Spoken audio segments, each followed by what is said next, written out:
Muy bien, estimados alumnos, estamos en una nueva clase del sistema circulatorio. Esta vez hablaremos del ciclo cardíaco. Muy bien, primero definamos el ciclo cardíaco. El ciclo cardíaco representa la secuencia de eventos eléctricos, que son seguidos de eventos mecánicos, que como ustedes ya han revisado previamente, son la contracción y la relajación de aurículas y ventrículos, que por supuesto se relacionan con el flujo de sangre a través de estas cavidades. Estos eventos mecánicos van a producir cambios de volumen y de presión en dichas cavidades que se registran en el ciclo cardíaco. A su vez, se asocian con eventos sonoros o ruidos cardíacos que vamos a describir también. Todos estos eventos suceden en menos de un segundo. Es sumamente importante que ustedes recuerden lo siguiente. Desde el punto de vista fisiológico y desde el punto de vista de relevancia, el ciclo cardíaco, que son todos estos eventos que estamos viendo acá, se relacionan con la sístole ventricular y la diástole ventricular. Es decir, el ciclo cardíaco se representa en función de la sístole del ventrículo y la diástole del ventrículo. Y especialmente, como lo vamos a comprobar acá, del ventrículo izquierdo.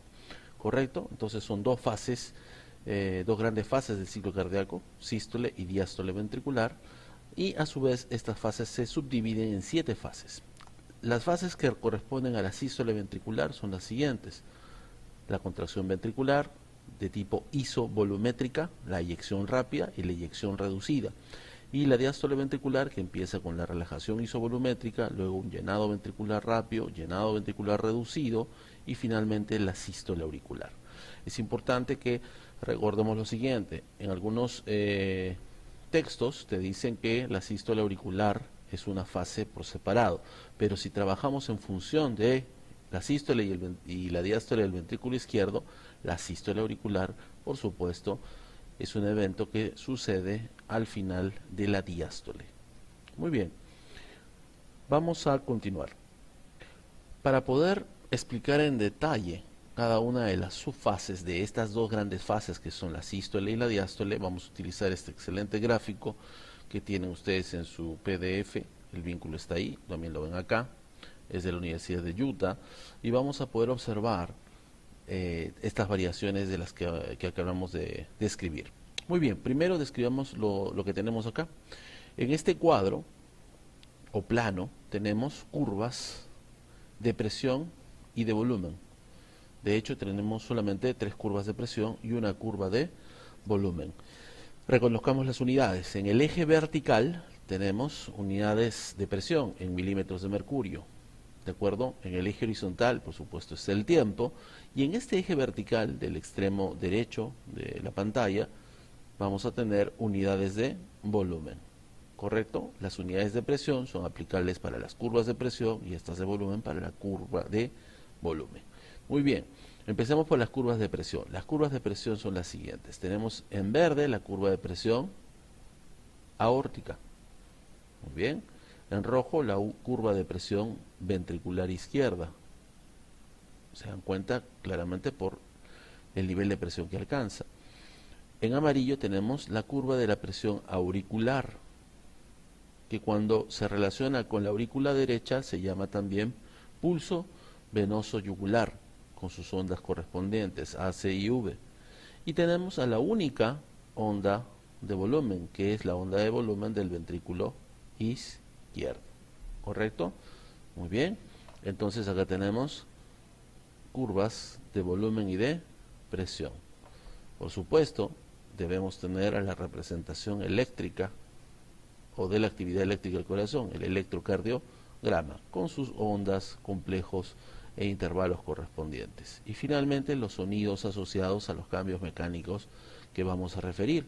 Tenemos al primer y al segundo ruido, que siempre son fisiológicos, al tercer ruido, que es fisiológico en niños y patológico en adultos, y el que siempre es patológico, el cuarto ruido. Muy bien, empecemos entonces con la sístole auricular, que como dijimos es el final de la diástole del ventrículo. ¿Correcto? Antes de empezar, veamos en la imagen del corazón cómo están las válvulas. Las válvulas auriculoventriculares están abiertas y las valvulares aórtica y pulmonar o semilunares se encuentran cerradas. Muy bien, entonces la sístole significa contracción, contracción de las aurículas. ¿Qué va a suceder en este momento? Por supuesto, va a haber un cambio de presión, pero recordemos siempre esto, para podernos ubicar desde el punto de vista de tiempo, es muy importante que recordemos que antes de cualquier evento mecánico siempre hay un evento eléctrico. Entonces, antes de la contracción auricular tuvo que haber una despolarización de las aurículas, es decir, la onda P. ¿Correcto? Muy bien. Vamos a avanzar. Estamos viendo cómo, por supuesto, se está contrayendo la aurícula y ya podemos observar algunos cambios de presión. Muy bien. Veamos que la presión de la aurícula ha aumentado. Es lógico porque al contraerse la aurícula va a producir un aumento de presión dentro de ella. Esta es la onda A, que puede ser visible, como les dije, en el pulso yugular. Veamos cómo está la presión de ¿quién? De la aorta. La presión de la aorta no ha variado significativamente, ¿no? Una leve tendencia a disminuir. El volumen del ventrículo ha aumentado, sí, levemente, pero ha aumentado, correcto, y esto es producto de la sangre que está pasando de la aurícula al ventrículo, de la aurícula al ventrículo. ¿Y qué ha pasado con la presión del ventrículo? Por supuesto, si hay aumento de volumen, aumenta también un poco la presión. ¿Está claro? Ahora, si nos damos cuenta, estos eventos mecánicos están ocurriendo ¿en qué momento? Durante el segmento PQ o PR, ¿sí? Ahora, desde el punto de vista patológico, cuando la aurícula se contrae y se encuentra con un ventrículo de tipo hipertrófico, por ejemplo, hasta la aurícula se contrae y encuentra un ventrículo hipertrófico, como por ejemplo, ¿cuál? El ventrículo izquierdo de un paciente que tiene hipertensión arterial, entonces se podría producir un ruido anormal que se llama cuarto ruido, ¿correcto?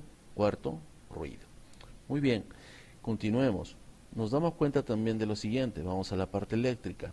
La sístole auricular incluye parte de ¿quién? ¿De qué complejo? Complejo QRS. ¿De acuerdo? ¿Sí? Entonces, durante la sístole auricular también se está iniciando la despolarización de los ventrículos, complejo QRS, específicamente la onda Q y parte o prácticamente la mitad de la onda R. ¿Correcto? Muy bien. Nosotros nos preguntaremos dónde está, por ejemplo, la onda de repolarización auricular, porque esta es la de despolarización. La onda de repolarización auricular no es que no existe, sino que está oculta detrás del complejo QRS. Es por eso que no la podemos discernir visualmente. ¿Está claro? Perfecto. Entonces vamos a avanzar y vamos a llegar a la siguiente fase, la contracción isovolumétrica. Esto ya es sístole, ¿correcto? Sístole. Ahora, ojo con esto. Observemos qué va a suceder. Primero, eléctricamente, no se olviden, se está produciendo la despolarización de ¿quién? De los ventrículos. Muy bien. Quiere decir que va a comenzar a contraerse ¿quiénes? Los ventrículos. Eso va a producir, por supuesto, cambios de presión dentro de los ventrículos. Pero apenas empiezan a contraer, sucede ¿qué cosa? El cierre de ¿quién? De las válvulas auriculoventriculares. Y esto se va a traducir en un ruido. El primer ruido cardíaco. ¿Correcto? El primer ruido cardíaco. Muy bien. Ahora, ¿por qué se llama isovolumétrica? Porque claramente las válvulas auriculoventriculares están cerradas y también las válvulas semilunares están cerradas. Todas las válvulas están cerradas, por lo tanto, solo va a haber un cambio de presión en ambos ventrículos, más no de volumen, ¿sí? Por ejemplo, y vemos acá claramente cómo la presión del ventrículo izquierdo, la curva roja, aumenta de manera muy dramática, ¿correcto? Rápidamente y en gran cantidad durante esta fase, la contracción isovolumétrica, ¿correcto? ¿Sí? ¿Qué vamos a notar también nosotros? ¿Qué otro dato vamos a poder encontrar acá? Vamos a darnos cuenta que el volumen, como dijimos, del ventrículo no varía. ¿Por qué? Porque las válvulas están cerradas, ¿correcto? Muy bien. La presión de la aorta tampoco ha variado, no tendría por qué variar significativamente. ¿Por qué? porque también están cerradas las válvulas semilunares, ¿no es cierto? Y la aórtica es una de ellas, por lo tanto no hay ingreso de volumen de sangre. Muy bien, entonces está claro que esta contracción es sumamente importante para que los ventrículos desarrollen presión. ¿La presión suficiente para qué? Sigamos ahí. Ahí está nuestra línea calibradora. Vamos a llegar justamente a un punto básico acá, muy importante, en el cual, miren ustedes, la presión del ventrículo izquierdo supera a la presión de ¿quién? De la aorta. En este momento entonces se va a producir, ¿qué cosa? La apertura de ¿quién? La apertura de las válvulas semilunares. ¿Correcto? La apertura de las válvulas semilunares. Ahora, antes de avanzar, démonos cuenta de lo siguiente, que durante la contracción de los ventrículos, que es sumamente intensa, miren ustedes, a nivel de las aurículas ha habido un aumento de presión, que es esta onda C. ¿Qué ha pasado? La sangre que se encuentra acá, al recibir obviamente la presión producto de la contracción de los ventrículos, va a intentar abrir estas válvulas, ¿no? Esta válvula, por supuesto, no se va a abrir gracias a los músculos papilares, las cuerdas tendinas, pero sí se puede elevar, y al elevarse va a producir un aumento de presión dentro de las aurículas. Eso explica esta onda C en el pulso venoso yugular, correspondiente, por ejemplo, a la aurícula derecha. Muy bien, nos encontramos entonces en el inicio de ¿qué? ¿De qué fase? Cuando se han abierto ya estas válvulas. Ya ha acabado la contracción isovolumétrica que ha sido necesaria ¿para qué? Para que la presión del ventrículo supere a la presión de la aorta, y ha empezado la eyección. Esto se llama eyección rápida. ¿Correcto? ¿Sí? Muy bien. Entonces, si seguimos viendo lo que el desarrollo de esta fase de eyección rápida, nos damos cuenta que la presión va a seguir aumentando, la presión del ventrículo izquierdo, ¿no es cierto? Y va a seguir siendo mayor que la de la aorta. Muy bien, nos damos cuenta de algo muy importante. Esta fase de eyección rápida se correlaciona ¿con quién? ¿Con quién se está correlacionando? Se correlaciona con el segmento ST. Con el segmento ST. ¿Correcto? Muy bien. Vamos entonces a seguir observando cómo los ventrículos siguen eyectando sangre, las válvulas siguen abiertas, las semilunares, pero no, por supuesto, las auriculoventriculares, y vamos a llegar a este punto. En este punto, ¿qué sucede? Se va a iniciar la eyección reducida, es decir, la sangre va a seguir saliendo, ¿de acuerdo?, hacia la aorta, pero va a iniciarse ya ¿qué cosa? ¿Qué se está iniciando desde el punto de vista eléctrico? La repolarización de los ventrículos, que por supuesto va a relajar a los ventrículos. ¿De acuerdo? Muy bien. Nos damos cuenta de algo sumamente importante. Tanto durante la fase de eyección rápida como la fase de eyección reducida se produce una gran caída ¿de quién? Del volumen ventricular. ¿Está claro? Porque obviamente está saliendo hacia la aorta. ¿Correcto? Continuamos. Está acabando ya la repolarización de los ventrículos, es el final de la onda T. Muy bien, se está relajando ya el miocardio, y eso va a hacer, por supuesto, que la presión del ventrículo izquierdo en este punto sea menor que la presión de ¿quién? De la aorta. ¿Correcto? ¿Qué va a producir esto? Va a producir el cierre de las válvulas semilunares. Y esto, desde el punto de vista sonoro, se representa como el segundo ruido. Muy bien. Entonces, ya se han cerrado las válvulas semilunares y ha empezado esta fase que se llama relajación isovolumétrica. Si se dan cuenta, en este punto, tanto las válvulas semilunares como las auriculoventriculares se encuentran cerradas. Por lo tanto, va a haber cambios de presión, pero no de volumen. Muy bien, y eso está claramente graficado acá. Esta es la curva de volumen. No hay variación en cuanto al volumen, pero sí vemos que la presión del ventrículo va a comenzar a caer porque el músculo cardíaco comienza a relajarse. Miren ustedes, a nivel auricular, como la sangre está regresando a las aurículas, rápidamente se forma también una onda positiva que es la onda B. ¿Correcto? Muy bien, entonces vamos a seguir avanzando con esta fase que es de relajación isovolumétrica. Pero antes de terminar con esta fase, recordemos esta onda, o esta incisura, perdón, que se llama incisura dícrota, que se produce cuando la presión de la aorta se hace mayor que la presión del ventrículo izquierdo. ¿Qué va a suceder? Por un breve momento, la sangre de la aorta va a regresar al ventrículo, ¿sí?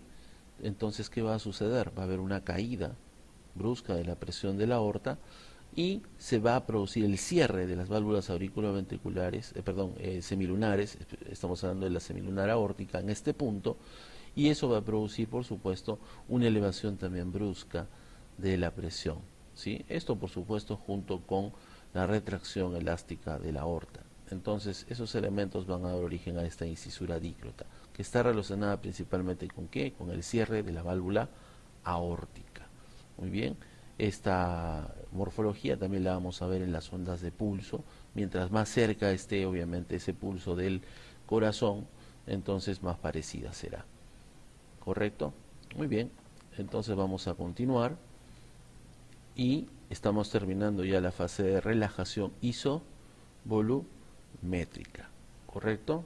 Muy bien, ¿a qué fase vamos a entrar? En este momento, ¿qué ha sucedido? Miren ustedes acá, miren esta curva de presión auricular y la curva de presión ventricular. En este punto, la presión auricular ha vencido a la presión ventricular. ¿Correcto? ¿Sí? Eso va a producir la apertura ¿de quién? De las válvulas auriculoventriculares, la mitral y la tricus pidia. ¿Correcto? Entonces los ventrículos van a comenzar a llenarse y es por eso que esta fase se llama fase de llenado ventricular rápido. ¿Correcto? Sí. Y se llama rápido porque claramente vemos cómo el volumen ventricular aumenta significativamente. ¿Correcto? ¿Sí? Aumenta significativamente, la presión del ventrículo va a comenzar, por supuesto, se va a mantener, pero va a aumentar también progresivamente en la siguiente fase, y vemos que la presión de la aorta, como estamos ya en una presión diastólica, estamos durante la diástole, comienza a disminuir. Un evento importante desde el punto de vista sonoro es la presencia de un tercer ruido. Este tercer ruido se presenta cuando se produce justamente este llenado ventricular rápido, ¿no? La sangre bruscamente pasa a los ventrículos. Si estos ventrículos se encuentran dilatados, ¿no? Por algún tipo de cardiopatía, entonces se va a producir una vibración en sus paredes que va a explicar este tercer ruido. ¿Ok? ¿Qué dijimos? ¿Es fisiológico en quién? Solamente en niños, ¿correcto? ¿Sí? Pero siempre es patológico en adultos, sobre todo en aquellos que tengan insuficiencia cardíaca congestiva o insuficiencia aórtica. También es normal en gestantes, ¿correcto? Entonces no se olviden, tercer ruido, normal en niños y en gestantes y patológico en el resto de la población. Muy bien.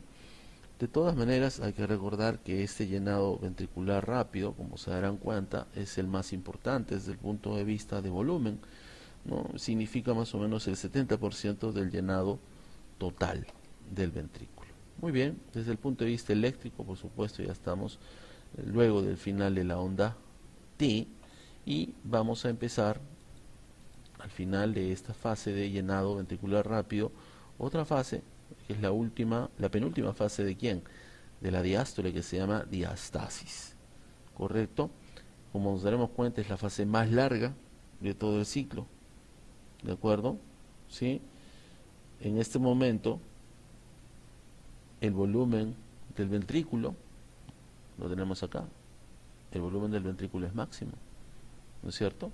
¿Sí? El volumen del ventrículo es máximo y, por supuesto, cuando hablamos del volumen final de la diástole, tendríamos que, obviamente, relacionarlo con quién, con este punto todavía, ¿no? La sístole auricular que va a producir un llenado final del ventrículo, y acá en este punto estaría entonces ¿quién? estaría en el punto más elevado del volumen, el volumen telediastólico, ¿correcto? Desde el punto de vista eléctrico no hay nada significativo en esta fase, ¿de acuerdo? Tampoco desde el punto de vista sonoro, ¿no? Y los patrones son los mismos, ¿no? La presión auricular comienza a aumentar levemente y la presión del ventrículo también. La presión diastólica de la aorta, por supuesto, continúa disminuyendo. Muy bien, esto es sumamente importante de recordar entonces todas las fases y subfases del ciclo cardíaco. Muy bien, estimados alumnos, continuamos entonces. Vamos a agregar a esta presentación del ciclo cardíaco algunas características de los ruidos cardíacos, especialmente del segundo ruido, porque son, digamos, variaciones relativamente frecuentes. Nosotros vamos a escuchar normalmente al primer y segundo ruido, está acá, R1, ¿no? Y a los dos componentes del segundo ruido, que vendrían a ser el cierre de la válvula aórtica y la válvula pulmonar, ¿no es cierto? Podemos escucharlos en muchas personas como si fueran dos sonidos nada más, es decir, el primer ruido y el segundo ruido, ¿no? Un pum pum pum pum sería el sonido, ¿correcto? Pero fisiológicamente el segundo ruido se puede desdoblar, es decir, normalmente estos dos componentes, el aórtico y el pulmonar del segundo ruido, suenan como uno solo, pero con la inspiración estos dos componentes podrían separarse y podrían ser escuchados como si fueran individuales, ¿correcto? Entonces no sería un pum pum, sino sería un pum pum pum pum pum pum. Muy bien, ¿cómo se explica este desdoblamiento? Durante la inspiración, la presión intratorácica se hace más negativa, eso produce aumento de retorno venoso, ustedes ya han hecho la parte de gasto cardíaco, aumenta el volumen telediastólico del ventrículo derecho y aumenta el volumen sistólico eyectado también del ventrículo derecho, pero eso va a producir también una demora. Como hay más volumen, necesitas más tiempo para inyectar ese volumen adicional y eso va a retrasar el cierre de ¿quién? De la válvula pulmonar. Entonces se va a escuchar obviamente durante la inspiración un desdoblamiento de los dos componentes del segundo ruido. Muy bien. Ahora, desde el punto de vista ya no fisiológico, sino patológico, este segundo ruido se puede desdoblar, pero ampliamente, ¿correcto? O sea, mucho más que esta pequeña distancia, ¿correcto? ¿Sí? Y se produce tanto en expiración, como vemos acá, como en inspiración. Muy bien. Acá hay un retraso en el vaciado del ventrículo derecho. Eso puede ser producido por estenosis pulmonar, es decir, la válvula pulmonar está cerrada, no se abre adecuadamente y demora obviamente el tiempo de eyección del ventrículo derecho. Hay un bloqueo de la rama derecha, por lo tanto se contrae más lentamente ¿quién? El ventrículo derecho y se retrasa el vaciamiento. Entonces el desdoblamiento del componente aórtico y pulmonar del segundo ruido se produce tanto en expiración como en inspiración, pero por supuesto en inspiración va a ser mayor que en expiración. Muy bien. Ahora, puede existir también patológicamente un desdoblamiento fijo del segundo ruido. Si se dan cuenta, tanto en expiración como en inspiración, este desdoblamiento es el mismo, ¿no? Tiene la misma distancia, digamos, entre cada uno de los componentes aórtico y pulmonar. Esto se observa mucho en donde en la comunicación intraauricular, el septum, la pared que separa ambas aurículas, obviamente está permeable y eso va a producir que sangre pase de la izquierda, de la aurícula izquierda a la derecha, aumenta los volúmenes de la aurícula derecha y en el ventrículo derecho y aumenta también el flujo a través de la válvula pulmonar. Esto no tiene relación con la respiración porque obviamente es el shunt, esta comunicación anormal la que está produciendo un aumento de volumen y se produce tanto en expiración como inspiración, entonces un retraso en el cierre de la válvula pulmonar, desdoblamiento fijo. Fijo quiere decir que no se relaciona con qué, con la expiración ni con la inspiración. Muy bien. Y finalmente tenemos al llamado desdoblamiento paradójico del segundo ruido. Miren ustedes, dijimos que el primer ruido no tiene variación acá, no estamos describiendo alteraciones del primer ruido, pero vemos acá que el componente aórtico se encuentra ahora luego del componente pulmonar. En la expiración, si se dan cuenta, hay una separación entre ellos, pero primero es el componente pulmonar y en la inspiración se acerca el componente pulmonar al componente aórtico. Entonces, ¿Qué pasa acá? Esto se observa en condiciones en las que se retrasa ya no el cierre de la válvula pulmonar, sino el cierre de la válvula aórtica, es decir, el componente aórtico. Esto se produce en estenosis aórtica o bloqueo de rama izquierda. Se invierte entonces el orden, ¿no? Se cierra primero el componente pulmonar y luego el componente aórtico, que por supuesto está retrasado. En la inspiración, ¿qué sucede? Como el componente pulmonar ahora se retrasa, ¿de acuerdo? Se acerca entonces ¿a quién? Se acerca al componente aórtico. Y esto va a eliminar paradójicamente el desdoblamiento. ¿Se entiende? O sea, vamos a tener un desdoblamiento en expiración que desaparece en inspiración. Se llama paradójico porque es todo lo contrario de ¿quién? Del desdoblamiento fisiológico del segundo ritmo. Muy bien, eso es todo. Espero que podamos en las prácticas tener mayor profundidad y desarrollar estos temas. Nos vemos pronto.